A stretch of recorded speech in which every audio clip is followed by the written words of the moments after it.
Midnight Moon. Written by Suzana Thompson. Narrated by Sarah Sampino. Chapter 9.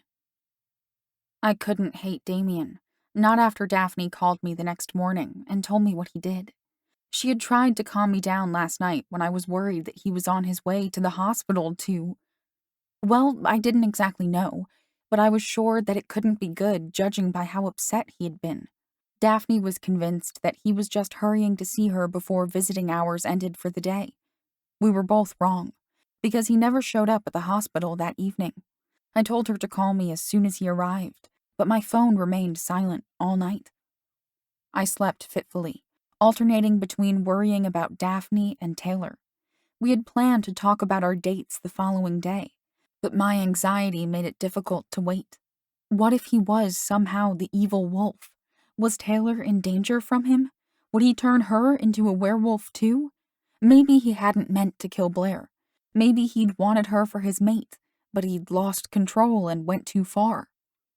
All kinds of crazy thoughts plagued my mind during my many waking moments that night. It was daylight when my ringtone startled me awake, and I quickly grabbed my phone from my nightstand and saw that Daphne was calling me. "Are you okay?" I asked. "Yes, Damien just left." "What did he do?" My voice rose in alarm because she sounded teary. "He brought me teddy bears," she sniffled. "Sorry, I wasn't like this when he was here, but now, looking around at all of them..." That's nice," I said carefully, still not entirely convinced that she was okay. "I'm just so touched," she cried. "There are 35 of them, all different sizes and colors. You should see them. I'll send you a picture." "Yeah, that'll be great." I tried but failed to match her sudden excitement. How did he seem?" "He's so sweet," she gushed, reminding me of Taylor in that moment. "He told me to think positive, and that I was gonna beat this thing. He said that I better hurry up and get back to school before he fails math." She giggled. "I haven't been his tutor since freshman year, though." "So he seemed normal?" I pressed. "He didn't do anything weird?" "No, he was just as nice and funny as always. He used to bring me apples as a joke and tell me that he would set me up with his friends, but that none of them were good enough for me. To tell you the truth, I used to have a little crush on him," she confided. Join the club, I thought. She was telling me about a side of Damien that I'd never seen. Sweet wouldn't have been the word I would have used to describe him. Now he'd done something so thoughtful that made me feel guilty. It had never occurred to me to bring a gift when I visited Daphne in the hospital. "I think he's going to be okay," she remarked. "I mean, when it comes to being a werewolf. He doesn't seem to be out of control considering that tonight's the full moon." She apparently hadn't seen the side of Damien that I had. He hadn't been too in control during our makeout session in the car, and I didn't know what would have happened if I hadn't distracted him by mentioning her name. I couldn't tell her about that, of course. "You should probably still stay home tonight," she suggested. "I'm planning to," I assured her. Daphne sent me several pictures of the teddy bears after we ended our conversation. A few of them held pillows or wore shirts that said "Get well." One was huge, like the ones I always tried but failed to win at amusement parks when I was a kid. The impact of so many of them in various sizes and colors created a happy, adorable scene. I couldn't help melting at the thought of Damien putting in this effort into brightening Daphne's day. After a few moments of gazing at the pictures with a tender smile on my lips, I wanted to share them with Taylor. Then I remembered that I was still worried about her. I texted her, inquiring how her date was. When she didn't respond within 5 minutes, I called her. "Hello?" Taylor answered sleepily. "You're okay," I stated in relief. "It's 9:30 in the morning," she complained. "Saturday morning." "Sorry, but I had to make sure that you're okay. So Bryce was normal?" I questioned. "Except for the howling at the moon part," she remarked, clearly joking. Well, I was worried, I said defensively. What happened with Damien? Taylor sighed. He made out with me and ditched me. Typical player behavior, now that I think about it, I realized as I spoke. Oh, did he at least take you somewhere nice? Taylor asked. Yeah, I answered sarcastically. His car. He does have a pretty nice car. I meant the restaurant, she clarified. Where'd he take you to eat? He didn't, I told her bitterly. He drove me to the park and pounced on me.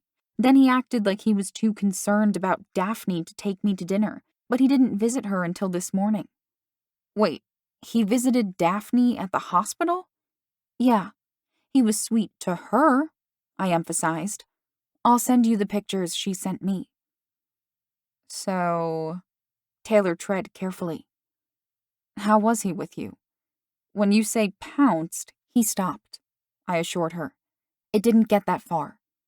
I didn't want to think about how much I had enjoyed it, because he was obviously just using me and had only pretended to want a real date with me. So tell me what happened with Bryce. Well, we went out, she stated awkwardly.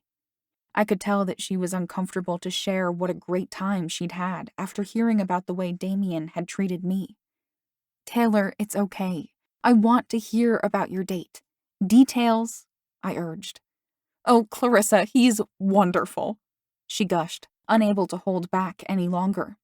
He brought me flowers, and he dressed real nice in this blue shirt and navy pants. I was glad I wore a skirt and blouse when he showed up looking like that.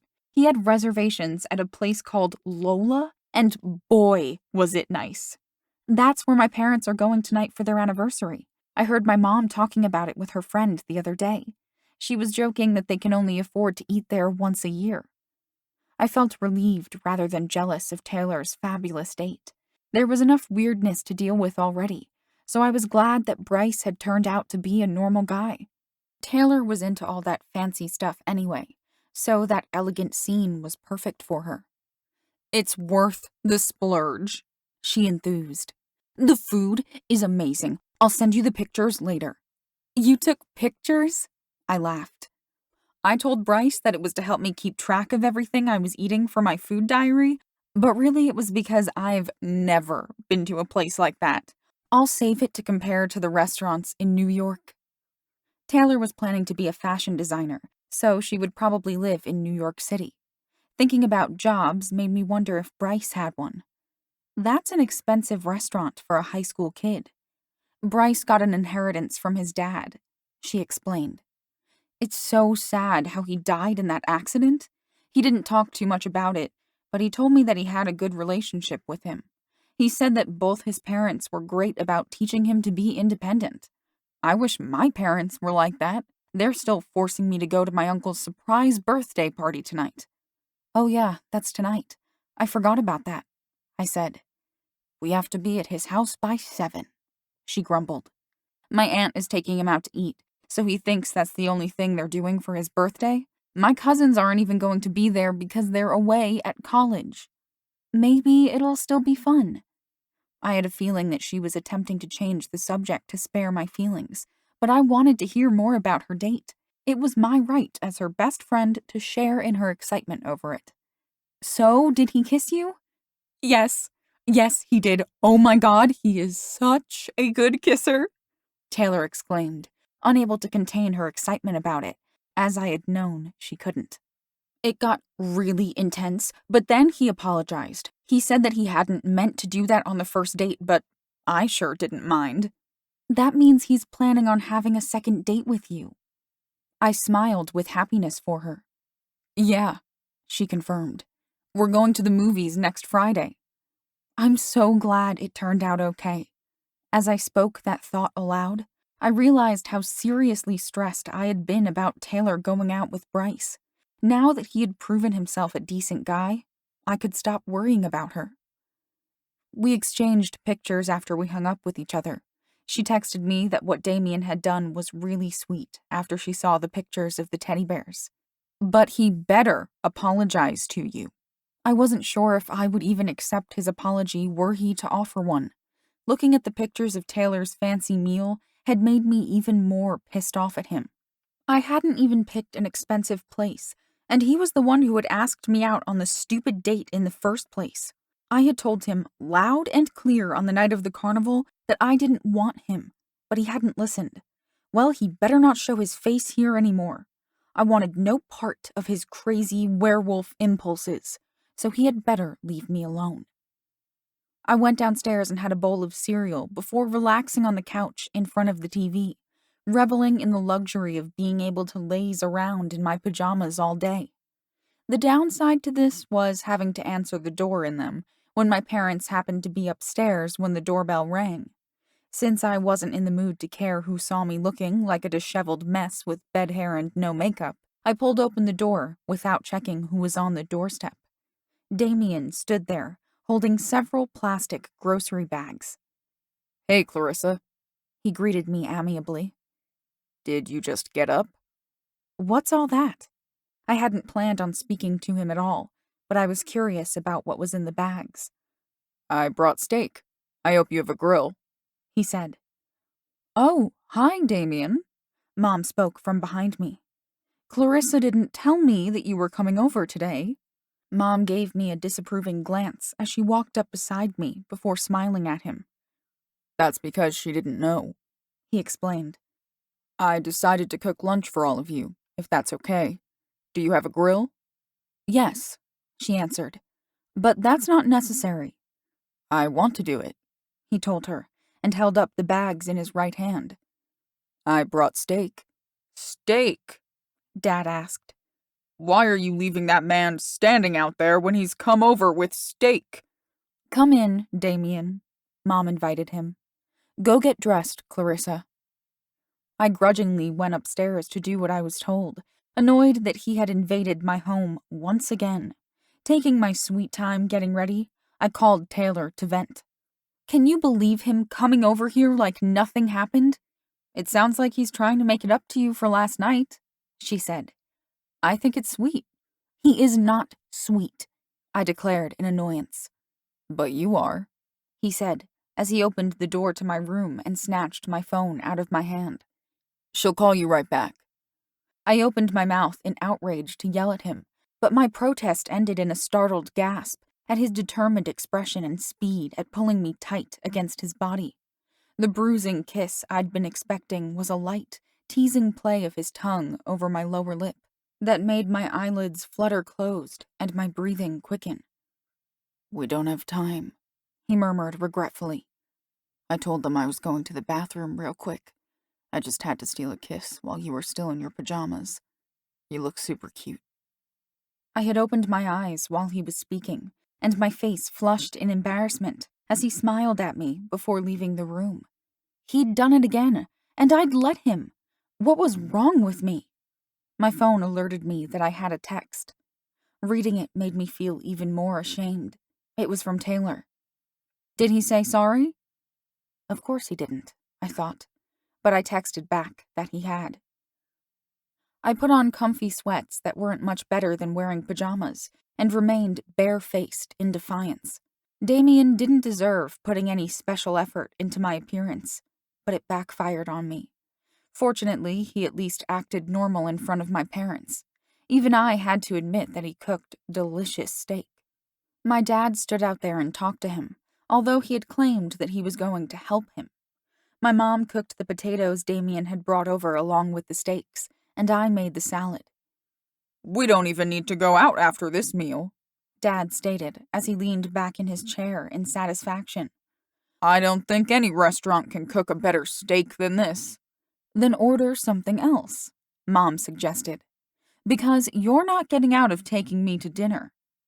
I looked at Damien, and he mouthed sorry. "You're going out to dinner?" he asked my parents. "Yes," Mom answered him. "It's our anniversary." "So you're free for dinner?" Damien asked me. "Or are you going with your parents?" "Not unless she's paying for her own meal," Dad joked. "Otherwise, she'll be washing dishes at that place." "I'm used to skipping dinner," I said with a glance at Damien. "We can go out," he suggested. We did that last night, I reminded him with false sweetness. That wasn't enough food, he replied with his own double meaning. We can try something better tonight. Where'd you go? Dad asked curiously. I don't feel like going out tonight, I said to distract him from that question. It's going to be a full moon. A lot of crazies will be out. They don't only come out during the full moon, Dad stated with a laugh. The ones I'm worried about do, I thought. Damien then convinced my parents to let me and him do all the cleanup after lunch. We have to pack anyway, Mom said to my dismay. Come on, you procrastinator, she prodded my dad. What was wrong with her? Didn't she realize that she had just announced to a hormonal teenage boy that her daughter was going to be home alone? Are they going on vacation? Damien immediately questioned me. Only overnight, I replied reluctantly. They always stay at a fancy hotel for their anniversary. Don't get any ideas, I warned him.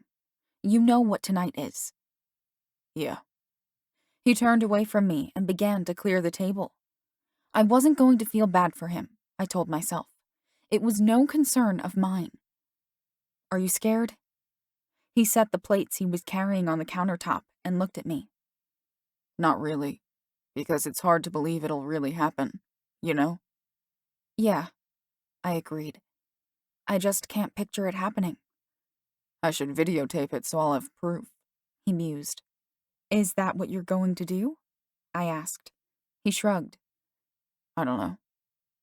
I opened the dishwasher so that we could stack the plates in it. That was a nice thing you did for Daphne. Sorry about that. I thought I could see her right away, but I didn't have enough money to pay for everything at the store. I had to wait until the next day to get more money out of the bank, so I cut our date short for nothing. I promise I'll make it up to you next time, but tonight is probably not a good idea, just in case I really change. So yeah, I did end up accepting his apology after that. It didn't take long to load the dishwasher, and I turned around and found him watching me in a way that gave me butterflies in my stomach. Just you, he said, as the dishwasher began to fill with water. His hand came up to caress my cheek. No gunk, just your skin. Hey, I protested with a catch in my breath. Sometimes a girl needs a little color to look better. My eyes widened as he suddenly pulled his shirt off. Stop doing that! I should take off my pants, too, in case I change. Heat flooded my face as he unzipped his pants. My parents! I exclaimed in panic. He laughed as he zipped his jeans back up. You do look better with a little color on your face, he smirked. Jerk, I said, but I really wasn't mad. We were messing around, not taking anything seriously, and it felt good to act like a normal teenager again. In that moment, we were carefree, but Damien's mood soon changed again. He paced away from me and looked out the window. Let's go somewhere, he implored as he faced me again. Where? I asked uncertainly. I don't know. Anywhere. I just want to go somewhere. The mall? That was the only safe place I could think of. Yeah, he agreed. Whatever. With that enthusiastic reply, I started for the stairs to tell my parents where we were going. Don't change, Damien called after me. You either, I quipped, but it didn't seem as funny as before. I gave my parents each a hug and wished them a happy anniversary. Damien's not sleeping over, Dad said. I know, I told him, shocked that he would think that of me. Mom gave him a look. We trust you, she assured me. We might not feel like driving to the hotel after all that food. Mom rolled her eyes. Have fun at the mall. We might be home tonight, Dad continued. You never know. Okay, I smiled at him. Maybe I'll see you later. This seemed to reassure him. You could go see a movie while you're out at the mall, he suggested. Damien appeared to be too restless even for window shopping, let alone to sit down and watch a movie. We wandered from store to store, with him showing no interest in anything. We can leave if you're bored, I offered. I'm sorry. It's not that I'm bored, I'm just restless, I supplied. Yeah, it's like I just want to go somewhere, but I don't know where. I'm sorry, he repeated. I shouldn't have dragged you along. It's okay. I don't have any money to buy anything anyway. I smiled at him. His answering smile faded quickly. Let's go. I was troubled by my thoughts as we exited the mall. Maybe it's the influence of the moon, why you're feeling that way. He looked up at the sky. It's still light out. Not for long, I noted. Damien glanced over at me. I better get you home. He didn't get out of the car when he pulled into my driveway. Stay inside tonight. I will, I promised. Then I leaned over and kissed him on the cheek. Good luck. I got out of his car feeling like I was going to cry. He'll still be Damien tomorrow, I reminded myself, no matter what happens tonight. A couple of hours later, I ordered some pizza, even though I didn't feel hungry. I was trying to stick to my normal routine. Usually, I loved having the house to myself, but I was feeling on edge tonight. Nothing is going to happen, I kept telling myself. People don't turn into wolves in real life any more than they turn into vampires. You'll laugh about this tomorrow. The text from Taylor arrived right after the pizza guy left with his tip. I set the pizza down on the coffee table and picked up my phone. My hand was trembling so bad after I read it that I almost dropped it. Help me! I'm hiding at Mapleside Orchard. It's trying to get me. In the grip of terror, I didn't stop to wonder why she hadn't called the police or what she was doing there in the first place. All I knew was that my best friend was in danger. I grabbed the keys to my mom's car and a knife from the kitchen, which I dropped onto the passenger seat as I shoved the key in the ignition. I paused only long enough to send a one-word text. Coming.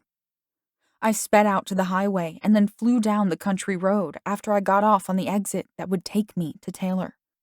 Slowing down and cutting the lights before the turn so as not to be seen by the enemy, I stopped near the entrance and turned off the car. Where are you?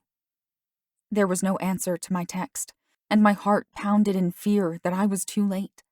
I got out, leaving the keys in the ignition for a hopefully quick getaway once I found Taylor. She had to be okay. I couldn't accept any other possibility. I was now faced with the daunting task of trying to find her in this big place. There were many trees, but there were also open spaces where I would be exposed to danger. My knife didn't seem like much protection against this unknown danger. I still held onto it tightly as I began my search. The light of the moon was both a blessing and a curse. It made it easier for me to see, but it also made it easier for me to be seen. I saw movement out of the corner of my eye and spun quickly to face it. My heartbeat went out of control when I saw a wolf moving toward me. It was completely white and would have been a beautiful sight if I hadn't been terrified that it was going to kill me. Suddenly, another wolf came running from the other direction. This one was completely black, and it had an odd effect on me. I immediately felt better when I saw it, and I didn't flinch as it halted in front of me. The snow-white wolf tried to come closer to me, but the black wolf snarled at it. They faced each other with rigid, tense stances before the white wolf also turned its back to me. The two wolves stared ahead, seeming to sense something. I wondered if it was Taylor, but my relief at not being attacked by either wolf was displaced by a growing sense of unease. It was that familiar feeling I'd experienced at the mall with Taylor that first evening when Damien followed me home. I gasped when I saw another wolf approaching us. This one was darker than the white wolf, but not anywhere as dark as the black one. I guessed it to be gray when it got closer. The other two wolves growled at it, and it bared its teeth as it snarled and kept coming. I tried to run around them, but they attacked it together and drove it back. The white wolf chased after it, but stopped to glance back at the black wolf. When it didn't move from its position in front of me, the white wolf continued the chase without it. The black wolf then came over to me and nudged my leg with its snout. It trotted a few steps back where I came from and turned to look at me. "Taylor," I said, as if it could understand me. It came back and nudged me again before moving back in the same direction. I wanted to find Taylor, but instinct was urging me to follow the wolf. It led me to my car and jumped inside when I opened the door. The passenger seat was set all the way back from the last time my dad had sat in it, and the wolf sat down on the floor, which was smart because I wasn't sure if it would have been able to fit upright on the seat. I didn't know how big wolves got, but this one seemed fairly large, although the other two had appeared to be just as big. Feeling heartbroken over not finding Taylor, I drove on automatic pilot and realized that I had driven to her house. The lights were on, and I pulled into her driveway. The wolf watched me as I opened the door and got out, but it stayed in the car. I went up to the door and rang the bell, not knowing what I would say to her parents. I stood there, gaping at Taylor when she answered the door. "Your text," I spoke in a faraway voice. "What text? I lost my phone and I can't find it anywhere." She realized that something wasn't right with me. "What are you doing out, Clarissa? Did you forget that tonight's the full moon?" I gestured toward the driveway. "Come see." "See what?" Taylor asked, as she followed me to my car. Her eyes went wide when she looked inside. "Do you see it?" I questioned. "It's not a hallucination?" "I see it," she breathed. "Is that—" "I don't know," I replied to the question she couldn't finish. "Maybe." She stared at the wolf, and it looked at her calmly in response. "What are you going to do with it?" "I don't know," I repeated. There was too much to tell her, but I didn't feel up to it at the moment. "I've got to go home. I'll call you tomorrow." "Taylor!" her mom called from the open front door. "What are you doing out there?" "Just talking to Clarissa. I'll be right in." I hurried back into the car before her mom could come out and see the wolf. "Bye. Call me on the house phone," Taylor reminded me. "I lost my cell." I quickly backed out of her driveway and drove away. "Do you want me to take you home?" I asked stupidly, before remembering that the wolf couldn't answer me. "Right. Well, I'm going home." The wolf got out of the car with me when I arrived home, and it followed me into the house. I actually felt safer with it there, and I didn't mind when it went upstairs to my room with me. The stress of the evening caught up with me, and I couldn't wait to go to bed. I started to pull my shirt up and stopped when I noticed the wolf watching me with intelligent yellow eyes. "I'm too tired to change into my pajamas," I informed it for no rational reason. It waited until I had settled into bed before sitting down on the carpet. "Good night," I told it, and turned off the light. Despite everything, I had no trouble drifting off to sleep with its comforting presence nearby.